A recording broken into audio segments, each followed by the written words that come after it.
Welcome to the Charlotte Post Publishing Company C-Suite's Conversation.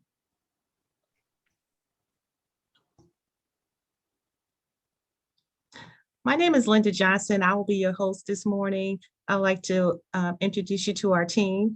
We have with us this morning our publisher and CEO, Gerald Johnson, along with Herb White, our editor-in-chief. Thank you for joining us this morning.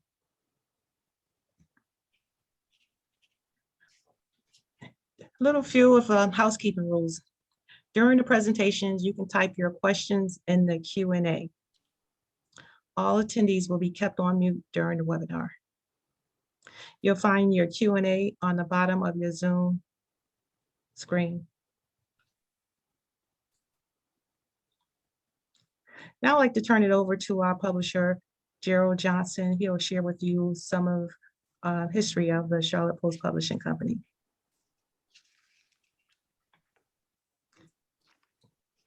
Gerald, you can take it from here.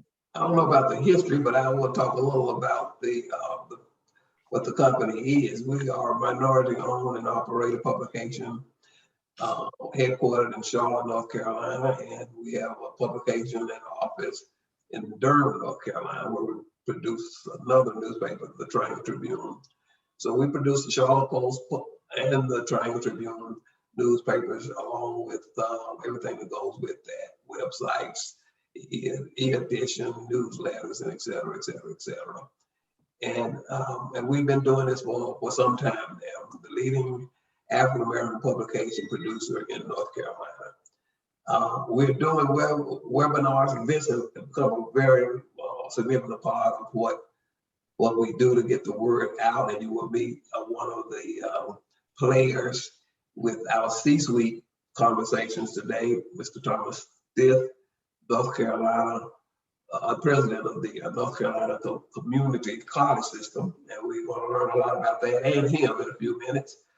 All of our presentations are free of charge. We want to get the information out to you, and however, we will accept, and I will guarantee you we will not turn them down, donations, subscriptions, and sponsorships for all of the webinars that we do. We do several different types of webinars, but the host will put in links that will allow you to donate or buy subscriptions directly from the chat.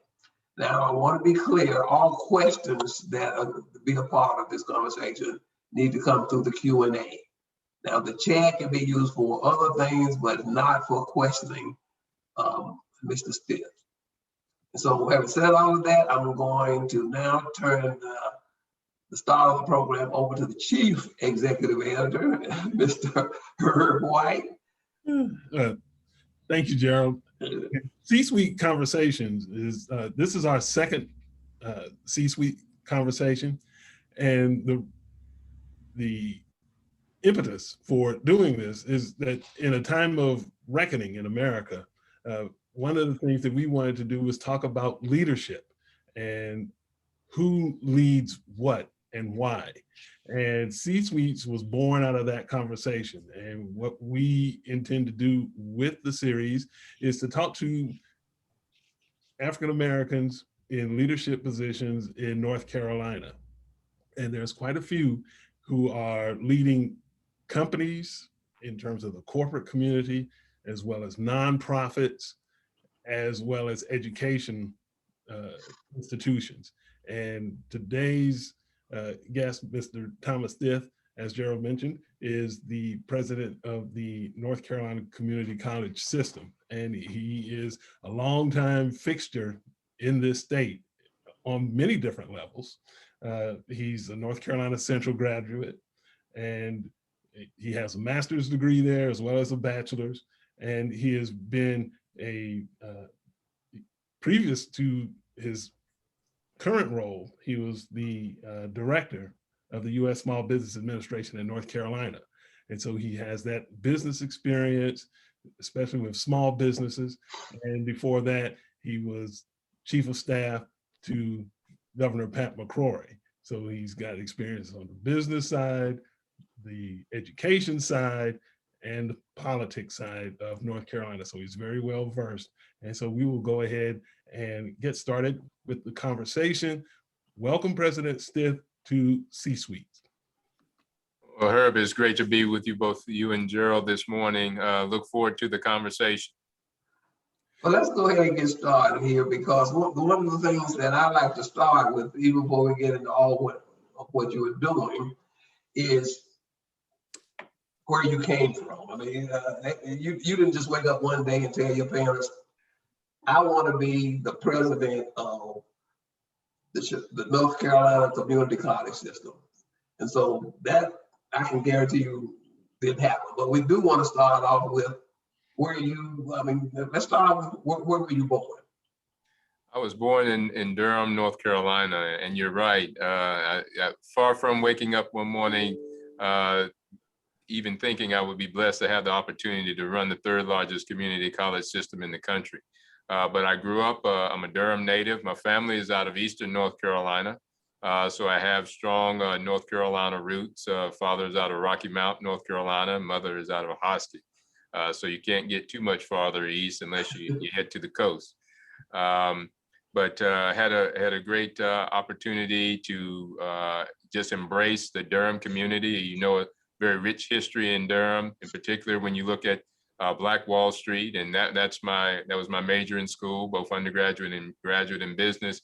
But I grew up in a family that valued education and entrepreneurship. My parents actually started a 2-year business school in 1956 in Durham, Southeastern Business College. So while little known to me, while I didn't wake up one morning and say I want to be the president of the system, I woke up many mornings in the family business, if you please. And that was a business of providing education so that people would have a pathway to opportunity. I've spent most of my career right here in North Carolina, both in the public-private sector. I had the honor of serving on the Durham City Council for 8 years. And my wife and I have raised our family in Durham. So I'm a North Carolinian through and through. And as Herb mentioned, a proud double eagle. In our pre-conversation, I know I saw a little Johnson C. Smith paraphernalia in our previous call, but that'll be okay. I had a cousin that is a proud J.C. Smith graduate. So we'll overlook that for today's conversation, especially since I'm joining you there while I'm here in the state capitol. Joining you in the Queen City, it'll have to be all right, I'm sure. Yeah. Well, that's true. That's true. So when did you start in your family's business in terms of working there and getting involved heavily with that? Yeah, I can't claim working there. I can claim being around it. I was, while they started in 1956, and I know, look, I've lost all my hair, but I wasn't quite, I wasn't old enough to work there, but I was old enough to just observe the leadership that my parents provided there. They ended up closing the business school in the early 70s, but they were, as I mentioned, on the forefront even before the official founding of the community college system. So I grew up in an era in my own household that showed that, you know, regardless of your starting point in life, achieving an educational pathway would produce results for you. A lot of their graduates from North Carolina Southeastern Business College went on to various careers and very successful careers. And that was passed on to me. As I said, worked in both public and private sector, but at several points in my life pursued entrepreneurial ventures. I tell folks I owned and operated a preschool for 11 years in Durham. My mother still does operate her own preschool and probably going almost 50 years now. But I told that experience not only was a good entrepreneurial experience, it prepared me for my career in politics. Because when you work with 2- and 3-year-olds, sometimes if there isn't intervention, you see that at the city council level or at the state level or the national level. You know, no one wants to share, no one wants to play nicely in the sandbox. So that experience with the preschoolers for 11 years, not only rewarding to provide that initial education, because, you know, our children learn how to learn in their first 5 years of life. So that was a rewarding experience, but it also had future career assistance for me as well. During some of those long city council meetings where we couldn't come to a consensus, it reminded me that I've seen this behavior before in the classroom. Okay. Herb, go ahead. I got plenty more, but go ahead. In terms of your background, you mentioned education and entrepreneurship. Talk a little bit about how that translates to leadership and the varied leadership positions that you have been in throughout your career. It's been foundational for me. I think in many individuals, there could be several tracks to leadership, but for me, having that solid, not only educational environment in my home that understood the value of pursuing educational pathway, that was foundational for me. It exposed me, as I said, graduate of Hillside High School graduate, for those of you that are familiar with Durham, and went on to North Carolina Central. But having that exposure with the caliber of professors at North Carolina Central, the caliber of teachers throughout my K through 12 career, that provided the foundation for my professional career. Whether it was initially working, actually I'd say my first real job was working for Governor Martin back in the early 80s, in mid 80, 85, 86, went on to work at IBM and then opened my own preschool, pursuing that entrepreneurial venture. So for me, it has provided not only a intellectual foundation pursuing the education, but from entrepreneurship point of view, you learn those leadership skills when you're responsible for payroll, and you have not only your own household to think about, but you have the households of the individuals that are working in your enterprise. It helps you develop those key leadership characteristics that are necessary as you move forward in your career. Yeah, I had the opportunity in 2017 to serve as one of the inaugural fellows. Institute of Politics was founded in UNC Chapel Hill in that year. And so they had inaugural fellows. I was one, and now Congresswoman Deborah Ross, who is a congresswoman here in the Triangle area, were the initial fellows. And you could choose your topic, and I chose leadership. And I taught once a week to undergraduate, graduates, and staff a course or a seminar entitled Leadership in a Changing World, and the importance that leadership makes, regardless of the role you play, whether you're the president of the community college system, or you're leading in your organization, or you're leading in your church, that there are key characteristics that are important that you learn along the way that I believe are foundational for leadership. And what types of, if you go to a laboratory and you say, let's invent a leader, what are the ingredients that you would put into that individual?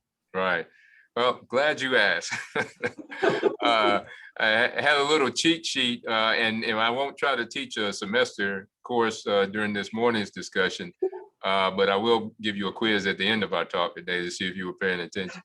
But in that course, I highlighted, we would take a topic in each class after we began the session, but I had 6 that I focused on. It was courage. So if you're making a leader in the lab, you'd have to have a little courage, integrity, the ability for communication, decision-making, persistence, and vision. And throughout my career, those are the things, and in one manner or the other, that I have found that make that they are key ingredients. Following your analogy, the key ingredients to an effective leader. And I have seen when individuals don't have those characteristics, and it shows in the organization. Leadership matters, and whether it's the CEO, whether it's the president, it could be a manager, it could be an individual contributor. I gave us a talk to graduates of our own internal leadership academy that we hold within the community college system. And I emphasized during that discussion, leaders are throughout an organization or throughout a business or throughout a school. It's just not the chancellor or the president or the CEO. Leaders are all throughout the organization. and you can tell those organizations that have that as a culture, that respect those characteristics that are necessary to have an effective organization. Do you looking at your resume, city councilman in Durham, chief of staff, governor of North Carolina, then you make the shift, small business administration, and now since January, leader of North Carolina's community colleges. Talk a bit about how that background leads to your current job. And granted, you've got 58 campuses to deal with, and including Central Piedmont here in Charlotte, which is the biggest campus in the state. How does that past translate to what you're doing currently? Yeah, very interesting pathway. And I will tell you, I never thought I'd be, seated here in Raleigh in my office. I did not see it coming, as they say. But God has a way of opening those doors that are for you. And I consider it a true blessing to have the opportunity to lead at this time in our state's history. And if you look at the role of the community college and the role that it plays, not only historically in North Carolina, but moving forward as we recover and grow through this pandemic, I think it just literally lines up with the experience that I've had, because the community college system will be, in my opinion, the agency or organization that leads our state forward. We provide the workforce training that is necessary for those individuals that may have been displaced from work, or they want to retool their career. We provide the educational pathway for those high school graduates that are looking to pursue either an associate's degree in nursing or IT, or to have a pathway to a four-year institution.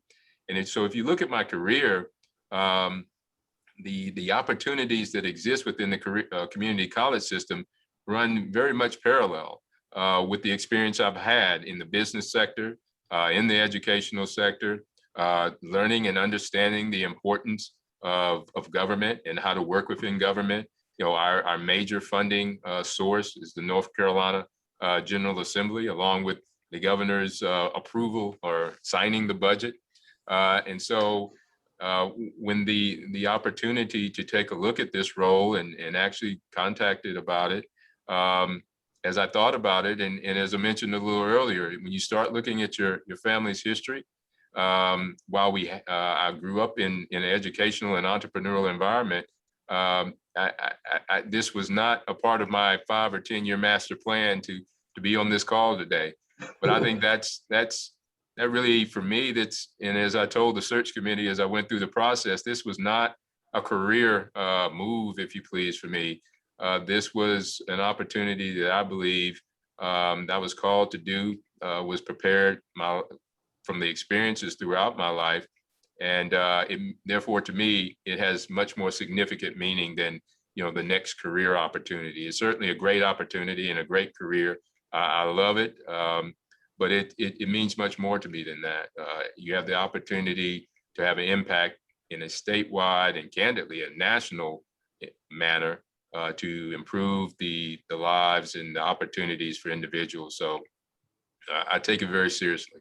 So you've only been doing this for a short period. Right. But in this short period that you've been doing this, what do you see as your biggest challenges going forward? Yeah, I joined January 11th. It seems much longer. and while that sounds negative, it's not. It just seems much longer.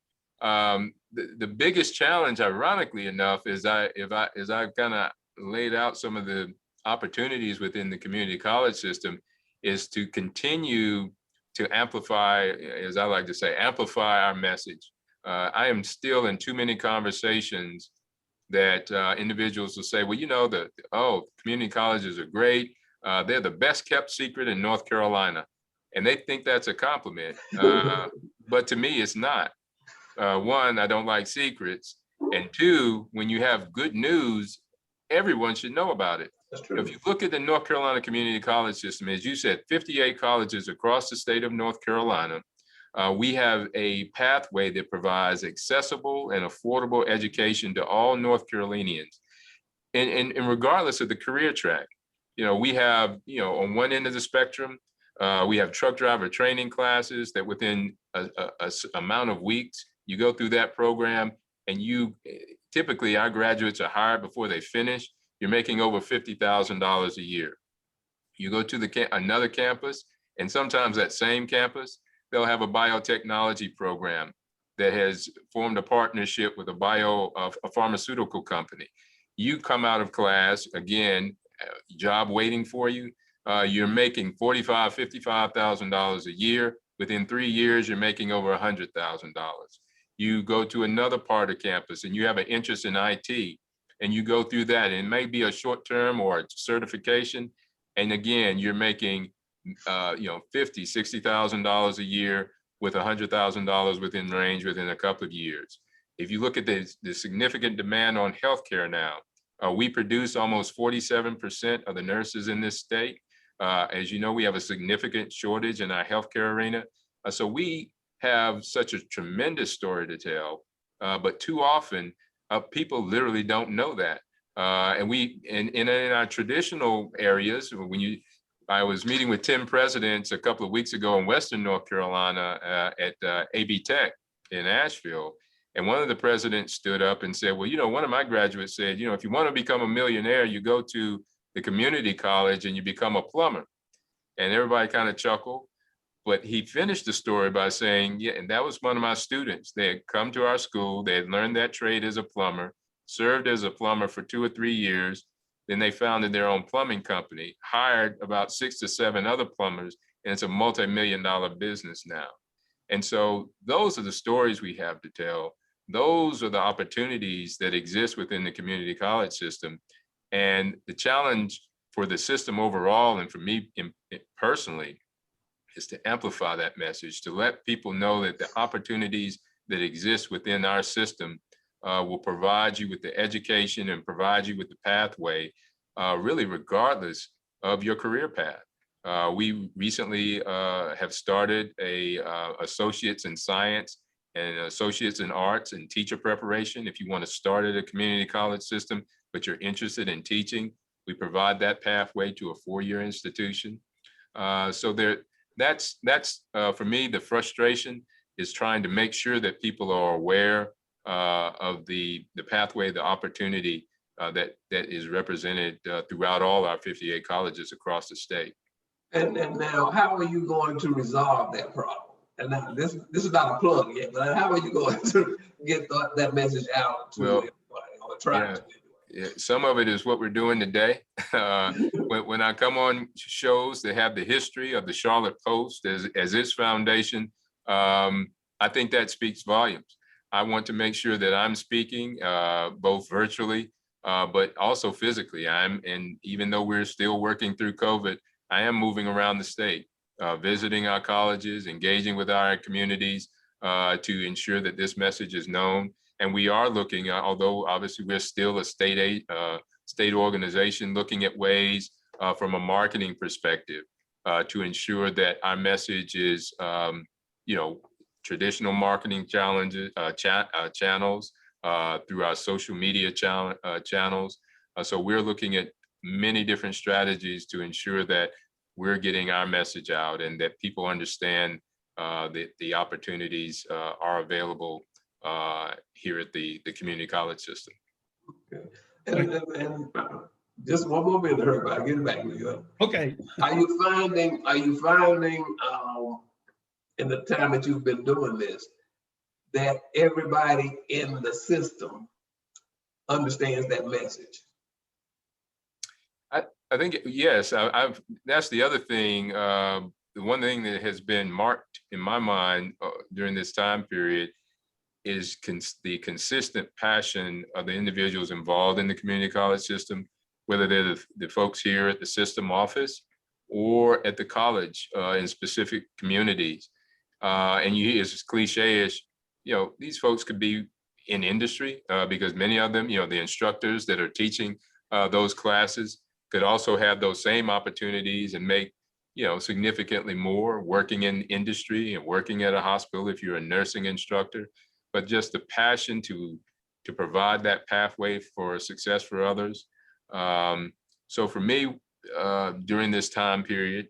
It is what has been striking to me is just the passion and commitment of people involved. And because of that, as you asked, what has it been like for me? It has been a very seamless transition, very welcoming transition across the state. And I have been from the mountains, not quite to the coast, but I've been down east and the Piedmont of the state. And you know, the passion, commitment, and the willingness to embrace what my vision is for the community college system has been consistent across the state.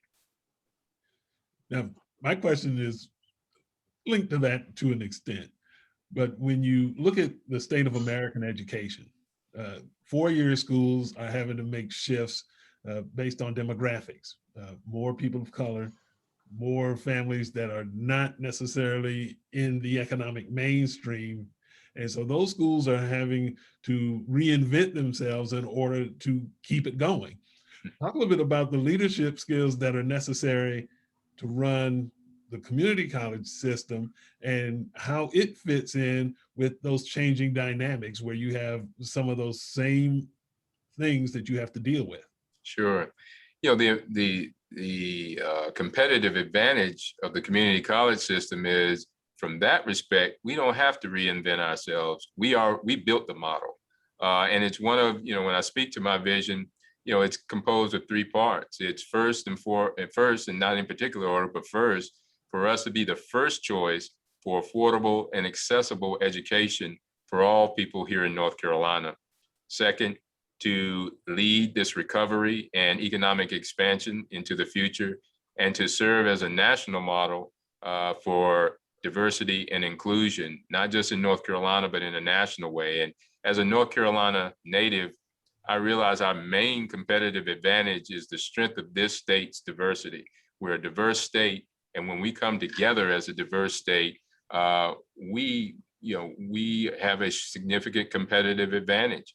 So therefore, the system doesn't have to retool itself because, as you say, the traditional 4 years, because of the cost of education, because of changing demographics, they're having to and rightly so, modify to meet that challenge.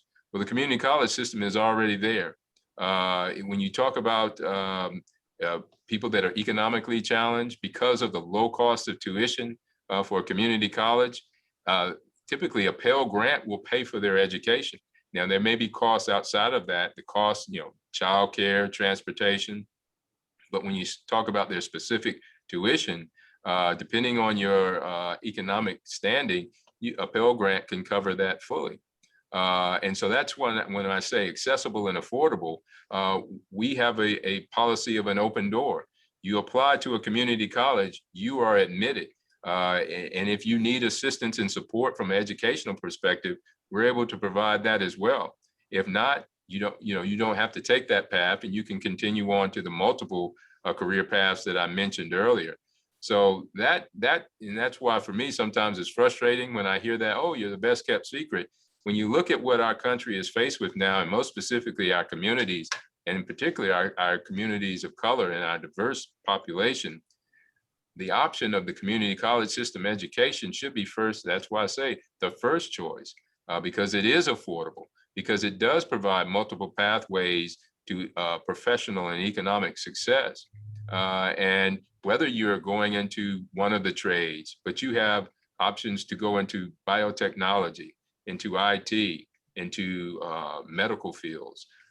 So I really feel our model is already prepared for the changes that we're seeing in the workforce here in the Triangle, but it's happening all across the state. We've had two major announcements. Most recently, Apple will be locating here in the Triangle area over 3,000 jobs. And we're in discussions now to provide that, train and provide that workforce. A few weeks earlier, Google announced engineering hub that, as a matter of fact, will be located in Durham. Well, some of those jobs will come from engineering 4-year degrees. NC State is here in the area, Duke University, but a significant amount of those jobs will not require a 4-year degree, that potentially only a 2-year degree, and in some cases, maybe a certification for job training that we've designed specifically for Google. So there are many opportunities that already exist within the model that we have now within the community college system. Are you looking at this also from a geographical standpoint? If you live in Durham or Charlotte or Greensboro, jobs are there. But if you go into other areas of the state that are losing population, what is how important is it for community colleges to be the engine of change and job preparation in those areas in the eastern and western part of the state?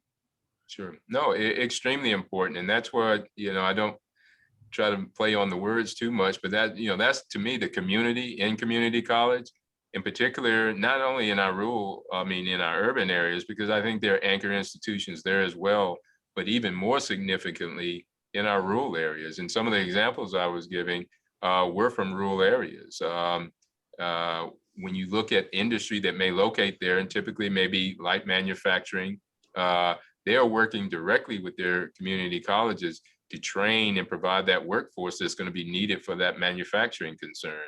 So yes, the community college model works not only in our urban core, but it works probably even more importantly in our rural areas, because it is the center of that community, and it is working very closely with those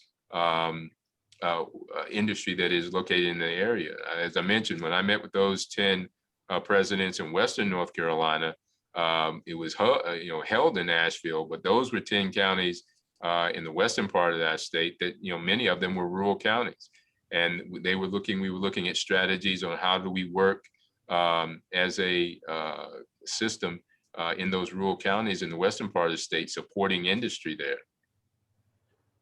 One of the messages that I used to get from Tony Sykes, who at the time was running CPCC, he would always stress the fact that one of the messages that's not getting out is the fact that the rate of young people that are going to four-year colleges, that a lot of them don't graduate, but even those that do graduate, a lot of them are ending up in jobs that's not covering the cost of what they thought they were going to school for. And he always said that that's a message that he wanted to get out to help people understand that particular dynamic that was going on with education. And that, to your point, community colleges should be the first place people should look for getting an education, because of the cost and because of the ultimate graduation, what you would end up with in terms of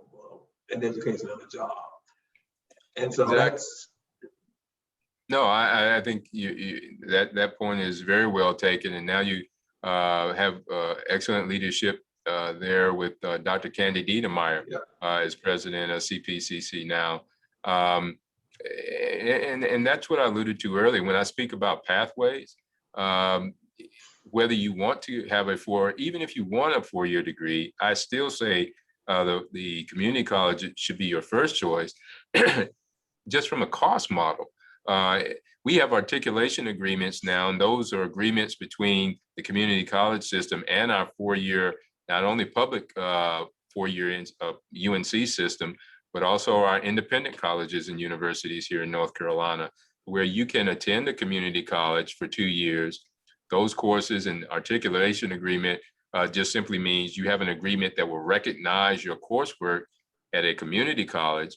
You transfer in your second year if you want to go and have a full associate's, or transfer at some point in your community college career, do your last 2 years at a four-year institution. And the significant cost savings there alone, to me, as I said, makes the case for the community college to be your first choice, even if you do have as your career plan a four-year institution. You're getting an excellent education at the community college. You're getting, from a cost perspective, a very cost-effective education, and then you can go on and complete the final 2 years in a four-year manner. One other area that that we're working very hard to highlight is dual enrollment and high school students taking community college courses, college level courses while they're in high school. You're able to do that for free. And you're able to earn college credits, which reduces the amount of classes that you would have to take if you're going on to college. So there, again, and that's just one other initiative within the system that we want to make sure people that know about and take advantage of as high school students, getting those college credits while you're in high school, mitigating your cost when you go on to higher education at the community college or 4 year.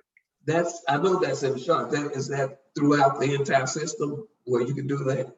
Yes, I mean, that's available throughout North Carolina. Excellent. Excellent. In terms of just shifting gears a little bit, in terms of mentoring, and everybody knows that you don't get to where you are by yourself. When you look at the people who mentored you or coached you coming up, we talked about building a leader in the lab. What would you look for in a mentor? Well, I mean, a very interesting question, because I've been very reflective, actually, having taken this role. For me, my mentors I've had a couple, but I think I'll address that in a minute. But stepping back from that, one, I think is very important. A mentor gives you the opportunity of mitigating some of your mistakes, because they will tell you very quickly they made them already. So why should you?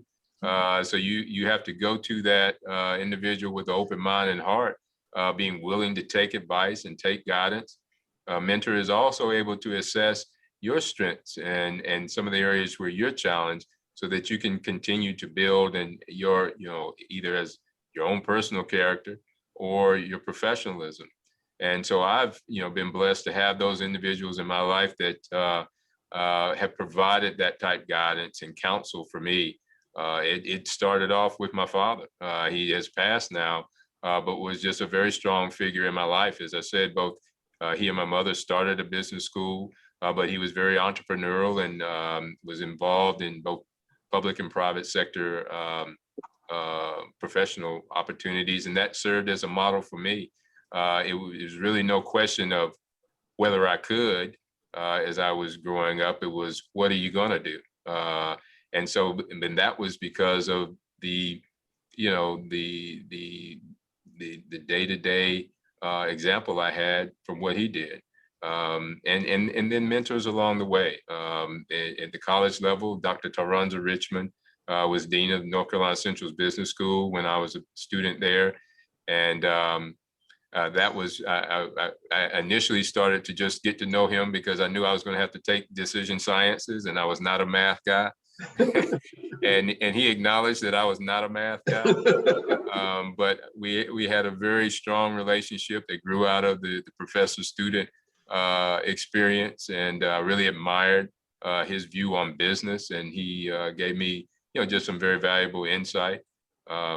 Jack Hawk was both a friend and a political mentor of mine as I dabbled around the edges of elective politics. And I think ultimately, and I make no hesitation about it. My faith has been very important to me throughout my life. Having that as a foundation as you go through the storms, and they're going to come. Whether you listen to that mentor or not, it's going to try to keep you out of some of the storms. They're going to come. And if I don't see how folks lead without having a very strong faith. And for me, that is first and foremost. So I don't consider that a mentor relationship. I consider that, for me, that's going to be foundational to who I am, is my faith as I move forward in my career. Is there oh, go ahead, Daryl. So did you ever, you said what stopped you from going into politics? Well, the electorate. I was there for a while. I served for 3 terms on the Durham City Council. But as I say, I was retired in 2007. I ran for the mayor of Durham, and folks, the good folks of Durham decided they wanted another better choice, I guess, and they made that choice. And as my wife told me, I'm not sure she voted for me either, because she had been a wife of a councilman for 3 terms, and I think she had enough, and my beautiful daughters had enough. But she said something very prophetic that night of the election, and that's, Thomas, you don't have to be in elective politics to serve, and she's exactly right. And I've moved forward, having had that experience to try to do just that, and to serve, whether it's in a professional way or during my volunteer time or serve through church.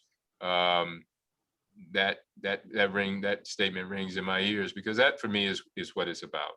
How do you help those that are with you? Folks say, well, why'd you run for council? I said, I lived in this community. My wife and I are raising our family here. I have a commitment to try to help. And so, but you can do that in many ways. You don't necessarily have to be on the ballot to do that. So, but I guess I would have continued, but I'm having opportunity to serve in probably even broader way now, and don't have to worry about election night either. And a lot of the fussing that goes on a regular basis. Exactly. Do you still, though, consider yourself a political animal? And I say that from the standpoint of you have to know your way around the lay of the land. You still have to be able to slap backs and maybe kiss a baby or two in order to get where you want your vision to go. Yeah. Well, with that definition, I think, I don't know if I'd say animal, but I think we all need to be politically informed, whether you're actually an elected official or you're running a nonprofit or you're running a for-profit. It is a part of our lives. Now, when I say the yucky side of it in the discourse that we're seeing now, that's clearly very troubling. But we all need to be aware of the political mechanisms that impact your life. And as I said, regardless of whether you're a small business, politics impacts you because you're being taxed, you're being regulated, you've got to get your operating permit. So all of that's political, because those are decisions that are made by governing bodies in the towns that you live in. And so I think it's beneficial for all of us to be, I would say, politically astute and politically informed as you pursue your life's work. Yeah, I mean, because, and I tell people all the time, when you're born, first document you get is from the Register of Deeds. When you check out, you get a death certificate from the Register of Deeds. It's all political. In between. Indeed. So you have all these things that you are working on right now. Talk a little bit about the future, and for North Carolina's community colleges, where they fit and where you fit in there. I mean, are you a long-term kind of guy with this, or are you just taking it day by day, and if another opportunity comes along, great, consider it. Yeah. Herb, that's a loaded question on a live show. I'm just saying, if you want to ask a question. Yeah, no, it's a fair question. We have seen a little bit of change at the community college system, but I am very quick to say I have no intentions of leaving anytime soon. Ultimately, that's my board's decision, because the board, the State Board of Community Colleges, decides whether I'm doing a good job or not, and decides whether I stay or not. But short of that, I don't have any intentions of leaving in the short term. As I said, for me, this is different.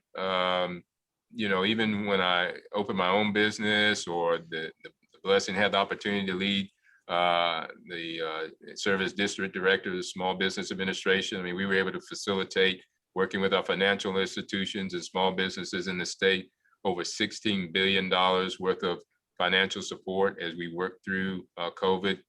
Very rewarding, but this role is different. And so I look at it very differently. So my plan is to be here, as they say, for the long haul. But I know this door was not opened by anything that Thomas had to do with.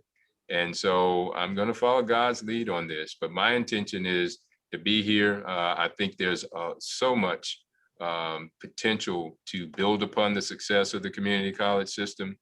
And I am very prepared to be here for the long term to do just that. And the other part of your question, what do I see? I see just that. We've had a very successful community college system, and I want to see and investigate and explore ways to enhance that.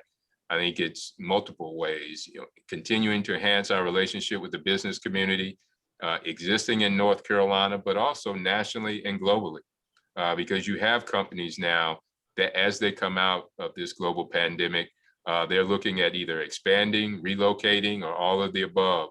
Their choice should be North Carolina, one, and then two, a strong partnership with the community college system that will provide the workforce for their companies here that may come here. Clearly, from an expansion point of view, we want to have strong relationships and enhanced relationships with the business community already in North Carolina that are producing the jobs day in and day out. And the other part of that is, as we talked about a little bit earlier, is to ensure that the people of North Carolina are aware of what opportunities exist in the North Carolina community college system. We do not need to be the best kept secret. We need to be on everybody's mind, everybody's lips.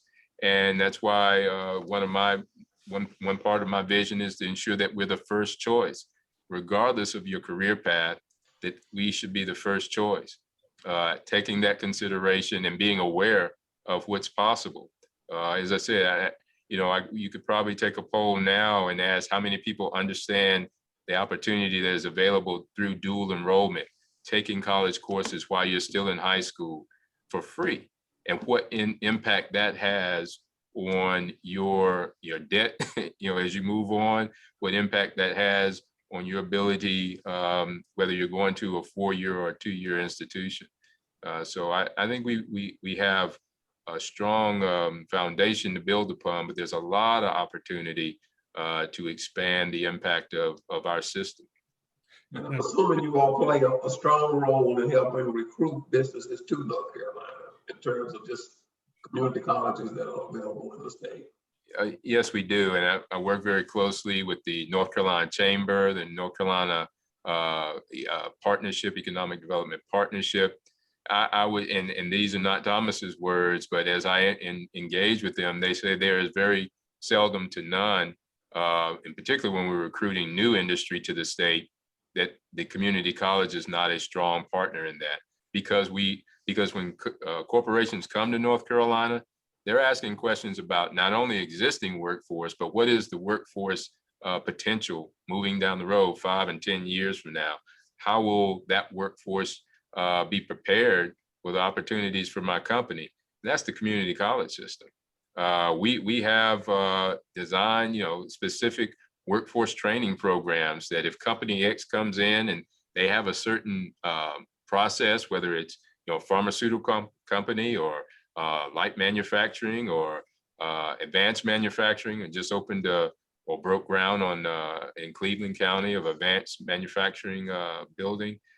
We can literally design curriculum for that employer so that we're specifically training those individuals to learn how to work in that clean room for a pharmaceutical company or advanced manufacturing space. And this is technology based. When we think sometimes, and it's not just manufacturing, as I said, it could be IT, as we're seeing with a Google or an Apple. But when we talk about manufacturing, that's a strong part of North Carolina's history. We're not talking about a dust-filled room that it's got smoke and all that. You're talking about you have to be tech savvy because you're dealing with robots, you're dealing with automation. Many cases, as I mentioned, you're dealing with clean rooms. So it's not the manufacturing that we may conjure up. It is very high tech. And who else in the state can do this? No one. Thank you. So you got to start to tell. Yeah, it is the community college system. I mean, that's why I say we don't have to rebuild our system and rebuild our model. Obviously, we need to be flexible to the marketplace, but we are already built for the future that is before us. We have a question from the audience that Bernice Feaster asked, the community college is a great way for high school students to get college credits, and it looks very impressive on their resumes. I work with high school students on planning and preparing and paying for college. Are you thinking about having more scholarships for community colleges? That's a great point, and the answer is yes. There are a couple of things that are available now, and I know the question was on high school. The short answer would be yes. One example, but they're not only the Pell that I mentioned, and that's need-based. That typically, depending on your economic income, will cover the full cost of a community college. If we work closely with the Golden Leaf Foundation, and we've requested additional funding through those scholarships. Golden Leaf focuses, while you don't have to attend a community college in one of the tobacco impacted counties, there are about 30 or 40 across the state, you may come from that community. So there are foundational scholarships that are available. One I was going to mention that is not specific, well, it could be for someone that's graduated high school through the federal funding, through recovery funds. The governor was able to set up a GEAR, and it was the Governor's Emergency Education Relief Fund. We have over, last count, a little over $13 million. That's for some short-term workforce training to provide you short-term training, because some individuals don't have 2 years to pursue associates. They need to go to work now. And so we have funding in that respect, and we plan on marketing the availability of that. And I know there are other potential proposals. We're in the midst of the legislative session now. So I would expect that there may be some other potential scholarship opportunities as well. And we're also pursuing discussions with both public or private sector business and foundations around, how do we mitigate any barriers to entry for students that want to attend community college. Now, when you talk about, with Bernice's question and working with younger students, folks who are just out of high school or on their way to college, on the other end of that spectrum, you also have folks who are older and may be displaced from their longtime careers or those jobs. Talk a little bit about making the connections with that particular community where they may not necessarily be as savvy as those younger folks in terms of going to the internet and finding these things, right, like that. Yeah, that's the work we have to do. And one other item for the folks, in particular high school, is our apprenticeship program. It's called Apprenticeship North Carolina. And that's working with students and business to do just that, to give them the opportunity to work in a business as an apprentice, learn that skill while they're participating in community college curriculum as well. And in some cases, even while they're still in high school. So that would be another option for high school students. The latter example would really be in line with our GEAR. So to answer your question, we plan to advertise and use various modes to get that message out, that there is funding available for individuals that may need a different career or short-term workforce training is what we call it, to provide, so you don't have a 2-year time frame. You may, it may be 12 weeks or a 6-week program to receive a certification. I was X, and from my previous role, small businesses employ the majority of our workforce. Well, we were seeing data last year as the pandemic unfolded, that you may have up to 20% of small businesses that won't reopen. So, where are those folks going? So they're going to need training or retraining, and we're able to do that in the community college system. The GEAR program that we're going to enhance advertising around could provide an option for those individuals as well. Bernice has a follow-up question about the previous one. She wants to know, how do you get information about the scholarships? Is there a website that she can go to? I would say to go to the community college's website, and it will be detailed, the various financial opportunities for students. Okay.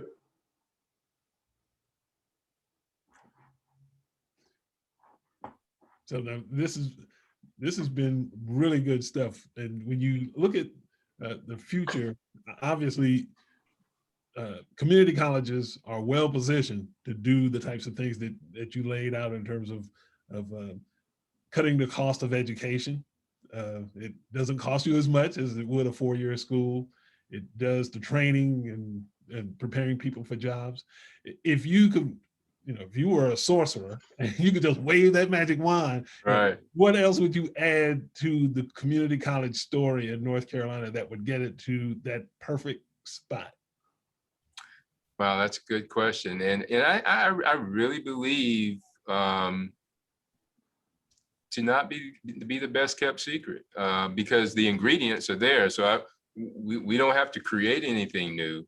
It's an awareness of what is existing in communities across the state. And when you say 58 community colleges, we're geographically dispersed across the state. That's why we're the third largest in the country. Only Texas and California are larger. So geographically, we're positioned. Programmatically, we're positioned for people to access us. Our challenge, I really believe, is to inform and to continue to look at ways, whether it's through scholarships, to look at ways to mitigate any barriers.